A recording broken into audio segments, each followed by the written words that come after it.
Hello again, and welcome to, I guess, the third episode of whatever we're doing.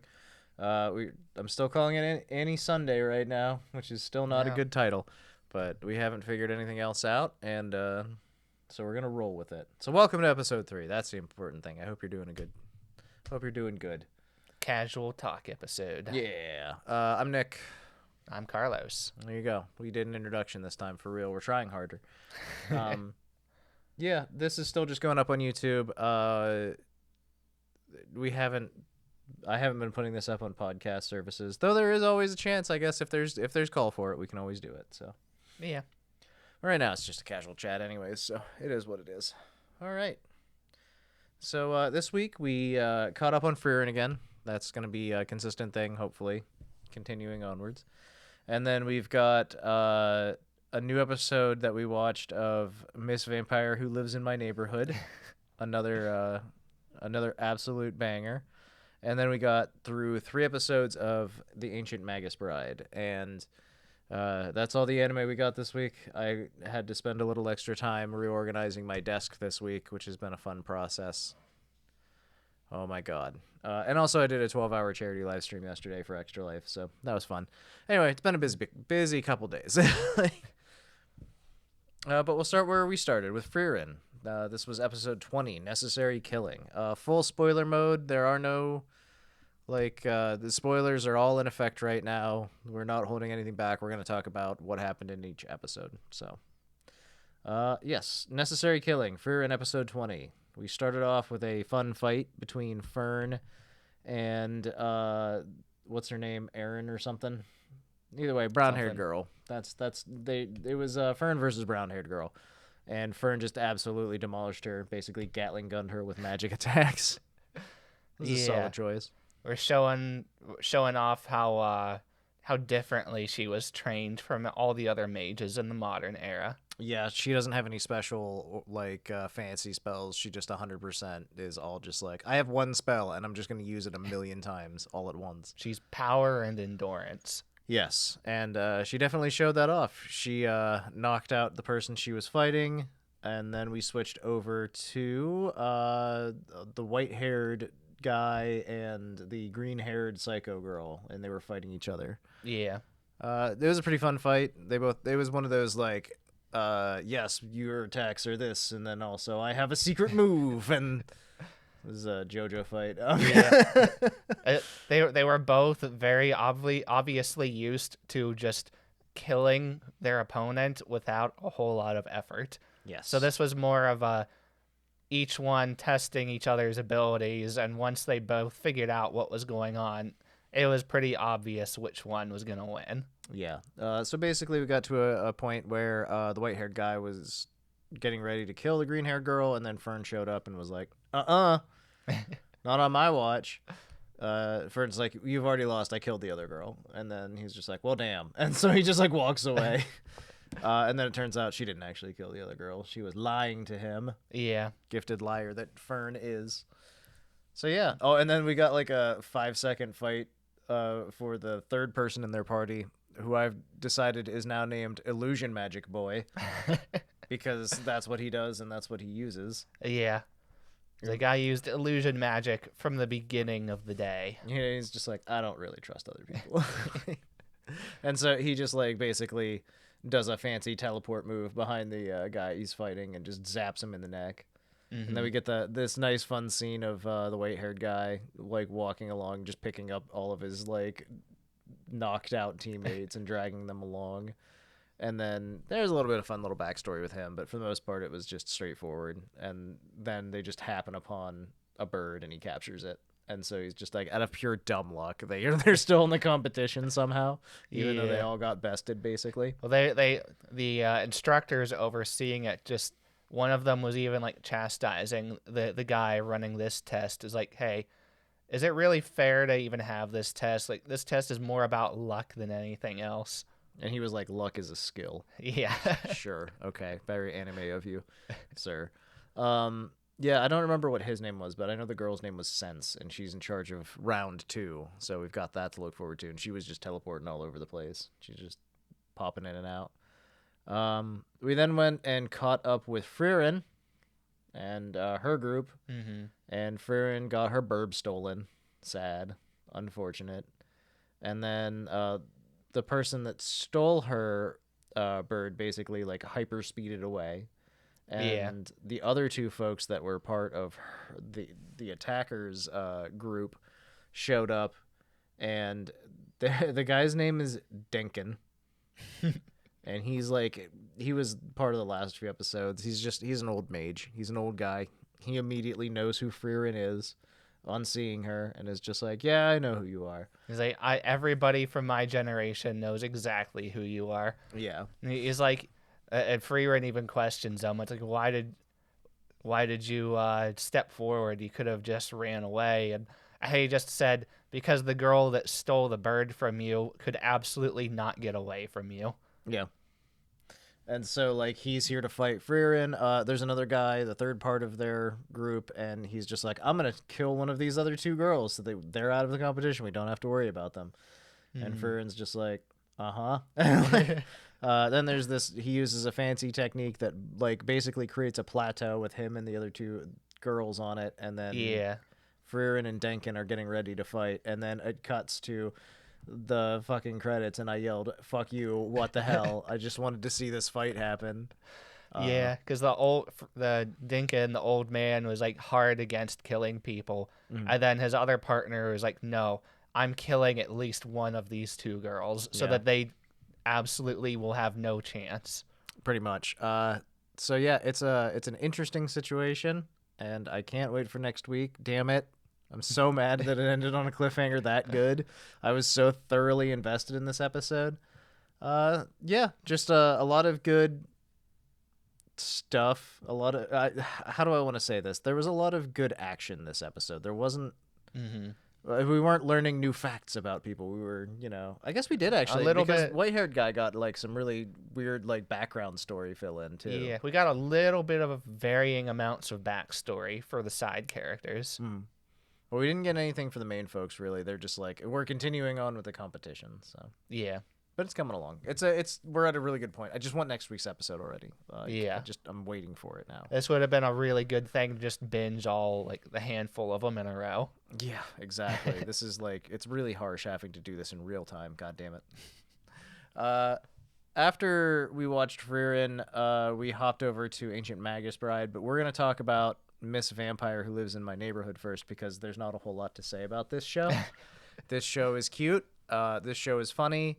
There's not a lot of interesting plot developments that are occurring. This is it's dinner time. Put this on. Yeah, this is just like a dumb, fun, cute show that's listed in the Yuri database, as I found out today while searching for information about it. Oh, gee, I wonder why. Yeah. What do you mean every character is female? I don't know. What does that have to do with anything? Oh. Yeah, so it's a dumb show from 2018. It's like 6 years old or whatever. Like, I enjoy it. I never got to finish it back in the day, so now is a good time too. And honestly, it's just a fun little cute show to watch. In this episode, Sophie, the vampire girl, really wanted an autograph from a manga artist or a light novel author, one or the other. I don't remember. An author.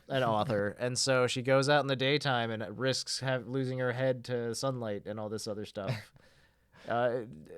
It's a bunch of jokes, like the plot doesn't matter. And then the second half of the episode, Akari's friend Hinata comes over to visit for the first time, and she meets Sophie, and so we get this like scaredy cat friend who can't watch horror movies, and she's hanging out with Sophie for the first time, and then Sophie's also not enjoying the horror movies, and like it's like it's a silly episode. It's pretty good though. And so now Akari's other friends have started meeting Sophie.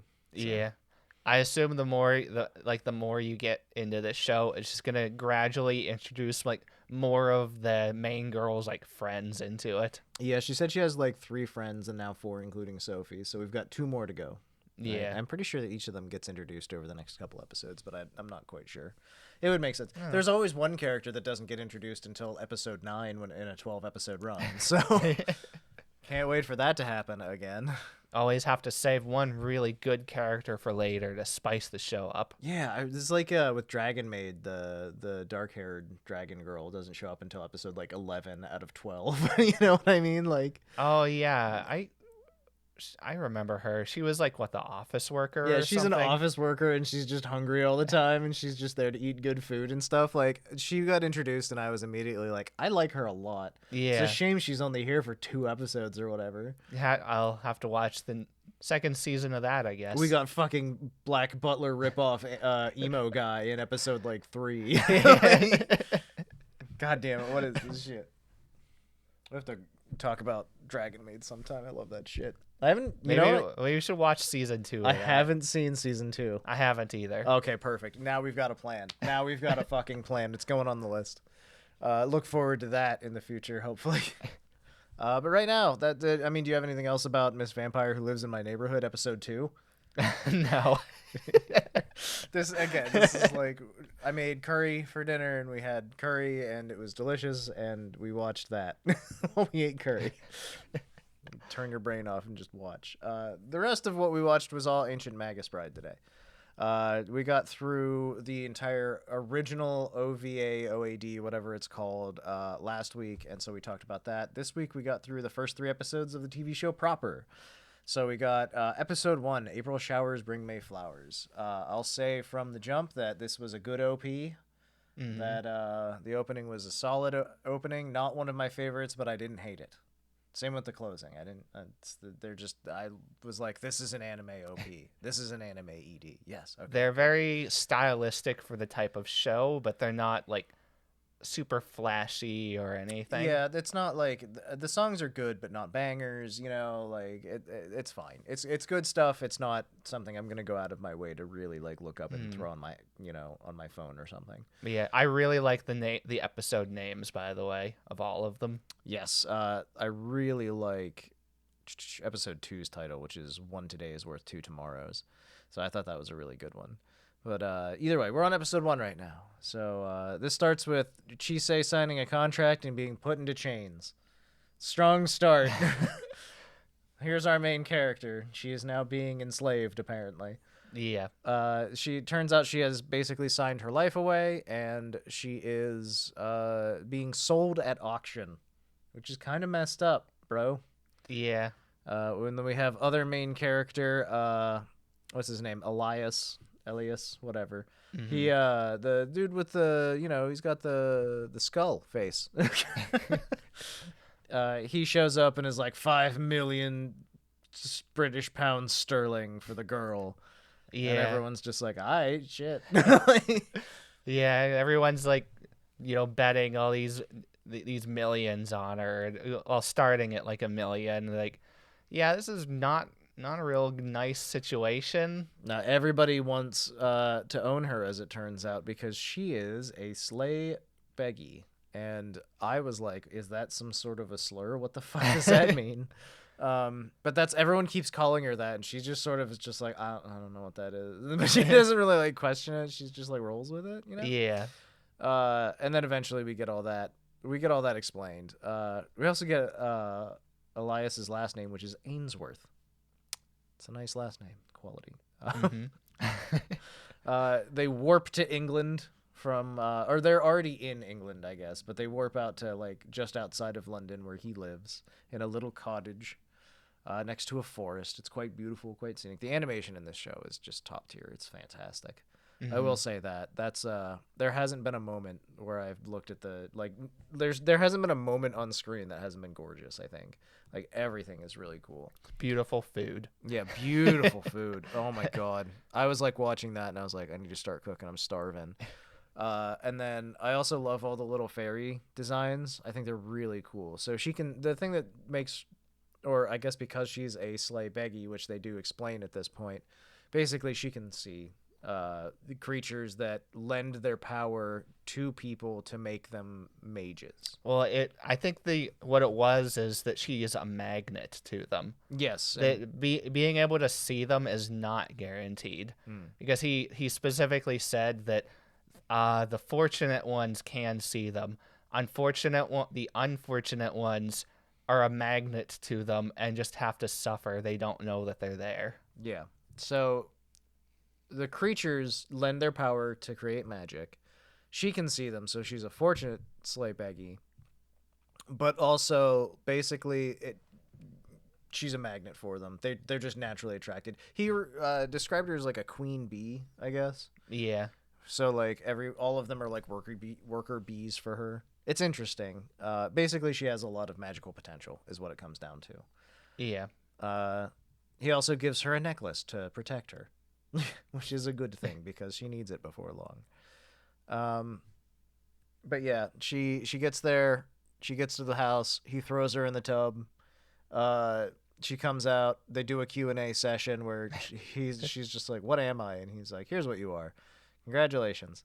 Gives her a necklace with a ward on it to protect her, and then he's like, "Go to bed." And then she goes to bed, until she's awoken by one of the little fairy creatures. What are the other things that they're called? Elias or something. I don't remember. Yeah, They were. they have a bunch of different names. I know they were mildly upset at being called actual fairies. They were technically something else. Yeah. So either way, she gets woken up by some, and they're like, "Let's go for a midnight walk in the woods." And she's just like, "I don't know." And they're just like, "Don't be a little bitch." And she's like, "Okay, peer pressure, I guess. Sure, we'll go." So she goes out for a walk, and they try to take her to the realm where they're from. They're basically trying to kidnap her. And then she like grabs onto her own arm to stop herself because she's like sort of hypnotized by them at first. She digs her nails into her arm and wakes herself up, and then she's like, "No, I've got somewhere to go back to." She's still dealing a lot with a lot of PTSD from watching her mother commit unalive, we'll say. Yeah, and all the abuse of growing up. Yeah, so she's still dealing with a lot of her childhood trauma and stuff, and her adolescent trauma at that, frankly. And this is the first time someone's been kind to her and given her a home and been like, "You're family to me now," and all this other stuff. So she's like, "No, I'm going back to him." And he's just like, "Good job." He just like appears behind her. And then the fairies are all just like, "We'll get you next time." You and that Pikachu. They walk. At this point, he's just like, Elias is just like, "All right, let's go back to the house." And he carries her out, and he's just like, "By the way, I also want to get married to you. I want us to be married. I want to be husband and wife between the two of us." And she's just like, "What?" Which is understandable. And that's the end of the episode. It's just like, he's just like, "Hey, you cool getting married? That was the point. Like that's the other thing." And interesting. Yeah. Magical apprentice and also betrothed. Yeah. Supposedly engaged. So that's where the first episode ends, is on that little nice little twist, nice little surprise. A solid episode. Again, the character designs in this and the creature designs in this are amazing. Just in general. And I'll say that like it's a very tried and true plot point to have a bunch of fairies try and kidnap a human. Yeah. They really like to do that in old lore stories and stuff, folk tales. And they are so innocent looking until they start talking different and kind of revealing that they're not really that friendly. They're like these cute little tiny harpy things, and then eventually their eyes turn red and they're like, "Get in the portal." Like, oh yeah. no. It has that nice little turn, and it's just like I'm watching this and I'm just like, I knew this was gonna happen at some point. Like I've played enough D&D to know that you never give a fae your name, you know? Like, yeah. so this is like a whole new world of like, you got to be real careful so you don't get like kidnapped and taken away and stuff. Though to be fair, it had already sort of happened to her once that day, so whatever. That's the end of episode 1. Episode 2, One Today is Worth Two Tomorrows, a title I really like.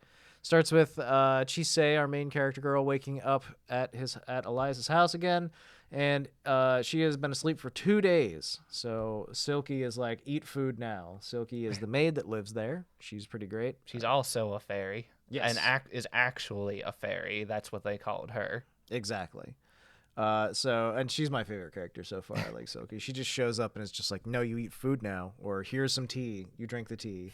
And she never speaks either. She never speaks. Elias is just like, she's more like a landlady than a servant. I don't really so she's just like a really good character, and she's just like constantly trying to protect Chisei and do what's like best for her and stuff. Then we get to go into London proper. We get to meet Angelica, who makes magic-powered items, and her daughter, Althea, who is like she's a little girl, and she's learning magic, and she's got some skills at it. She can turn like crystals into crystal flowers and things that she showed.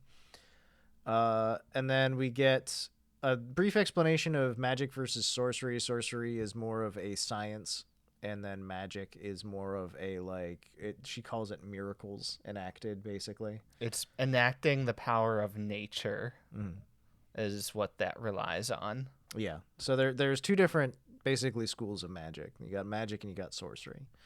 And then we get to see Chisei use magic for the first time, and it goes a little sideways because she has a ton of magical potential. So basically she's trying to transfigure a gem into a flower, and then it just goes haywire. And she's suddenly like transformed half of the magical shop. Yeah, and then the store owner like confronts Elias about that and is like, "What is she? Yeah. Well, you should have told me what she is from the beginning." Yeah. There's just this really solid thing where she calls him a shithead. Angelica's just like, "Wow, if you weren't a shithead and actually told me what she is, things would have not gone this way." But just a ton of great like moments like that. I just love whenever they go into like the super chibi animation for like a few seconds because they crack a joke. Past that, we get Chisei gets a bunch of she gets like a magic resistant outfit and stuff, and some other things like that. And then they're back on their way back out into the countryside. What actually happens next? They get back to the house and they come across a priest who's waiting outside the door for them. His name is Simon Cullum. He's a local priest, and he basically nobody at the house likes him because they know why he's there. He's there to give them errands to run for the church. Yeah, and historically, magic and churches do not get along well. Sort of fight against each other a little bit there. But I think it's kind of like a forced coexistence in this world where they kind of rely on each other. Yeah, so like Elias makes medicine for the entire town, and then Simon takes the medicine in. So it's stuff like that where like they've come to terms basically, and the church doesn't go after Elias as long as like he does some errands for them now and again, takes care of some stuff. Doesn't do anything to rile everybody up. Yes. So he's given 3 tasks, 3 envelopes with tasks, and he must go and do them. So he takes Chisei and they go to Iceland, a beautiful country from what I hear. And then immediately Chisei is kidnapped via dragon. A dragon appears, grabs her, and flies off with a mage on the back of the dragon. Yeah. And we're like, and that's where the episode ends. Cliffhanger. Bam. Good way to end an episode. Definitely had me interested in episode 3. Yeah. So we're going to jump right into that. We come back for episode 3, which is The Balance Distinguishes Not Between Lead and Gold, which is an interesting title. Basically, a tool doesn't know what's on it. It only distinguishes what it's designed to distinguish, not what it isn't, Yeah. So here we are. We're in Iceland, and she's in the mouth of a dragon being flown across the continent of... It's not a continent, is it? It's a country. They come to this place, basically, that's Dragonland. It's like a giant valley that has... where most of the remaining dragon population of Earth is hiding, basically. They're also on the borderline of extinction. Yes, just like mages in this world. Boy, it's almost like Furin, and Magus Bride have some similarities between them. So yes, they land in the dragon area, and then she gets spit out by the dragon into the river. She starts to sink, and then when she comes out of the river, eventually she gets, woken up and swims back out, and she comes out in front of a giant dragon named Nevin, who is just ancient. He's been around forever, and he's crumbling to dust as we speak. Like, he's literally dying this entire episode. Basically, she plays with the dragon kids a little bit that are there. It turns out that the mages know each other, and basically the other guy was just taunting Elias a little bit. Yeah. This is also where we find out how more inhuman Elias really is, because he pops out of her shadow and you find out he can kind of latch himself onto her much more easily than we thought. Yeah. So he's basically followed along in that way. Yeah, the mages know each other. They were just messing with each other, basically. She was an innocent victim in all this. So she plays with the young dragons, and then once the young dragons fall asleep, she goes and talks to Nevin for a little bit. And basically, Nevin is old, and he's ready to die, and he's going to die, and he knows it. And so before he dies, he shows her the sky. Well, first he goes through her memories, and is just like, wow. Yeah, because what was it? He was don't be envious of the dying. Yeah, he said don't you shouldn't envy the dead, basically. Yeah, Because she's still like she's really fixated on her mother's death and like what that meant to her and stuff. And that's gonna probably be a thing for a while. It takes a long time to process those things. yeah, So it's one of those things where she is so fixated on this and like the moment of her mother's death, and because she saw it and she was there, and it just keeps coming up every episode. We've seen basically this scene over and over again, which is, if you've ever gone through a traumatic experience, you know that it'll replay in your head for a long time. yeah. She flips a lot between her mother's death and all of the abusive families that she lived with. Yeah. And so Nevin's like, you really shouldn't envy the dead, though. And she's just like, you went through my memories, huh? And he's just like, I'm sorry, that was rude to do to a human. I apologize. And he's just like, let me show you the sky. And he's like, you have the kanji for bird in your name, so you two should want to fly and all this other stuff. And basically, he shows her through magic the memories that he has of flying through the sky, and the things that you can achieve in life and all this other stuff is what it's leading towards, is like there's more to life than whatever you've seen. Like you need to actually be trying to fly. It's a really solid moment, and frankly it's gorgeous, and there's like it's does the thing where suddenly it's a music video, like we've just got a beautiful song playing in the background. We come back out of that. Nevin dies and turns into a tree, and he tells her as he's dying and turning into a tree, like a tree's growing out of his body. And he's just like, come back later whenever you need to make your magic wand and make it from the boughs of my branches. And then he dies. And they have this moment where they're talking about how death for a dragon is just them returning to the earth, and they view it differently than the way humans are afraid of death and things like that, and how this is just nature. There's nothing to be sad about here. A lot of that sentiment. And then Shisei just kind of collapses because it turns out she was dumping magic power into Nevin as he was dying in order to experience this vision together with him of them flying. Yeah, and they briefly explain towards the end of the episode that Slay Beggies, that if as being one, have immense magical power, but it also tends to greatly shorten your lifespan. Yeah, if she's not able to control it before long, basically the other mage was like, she'll be dead in 3 years, Yeah. So he's just like, Elias is just like, I know, we're gonna work on that. So yeah. And that's where we end episode 3. Is Nevin is dead, Shisei passes out, basically. So yeah, I'm excited to see what the last time she had like a magical encounter thing. She was out for 2 days, so I'm curious on if she'll be out for like a week or something and just wake up in his house again. We're gonna have to wait and see about that, though. So that's the anime we watched this week. Any other thoughts on any of it? I'm really excited to see what happens with Fear next week. I'm really pumped to see what happens with Ancient Magus Bride. Yeah, we got some good stuff to look forward to. Yeah. So yeah, if you've watched any anime this week that you really like, let us know. And I can't remember what I said. Anyway, likes and subscribes are always welcome. We always appreciate it. Let us know down below what you've watched this week, and we'll see you next time. All right. See ya.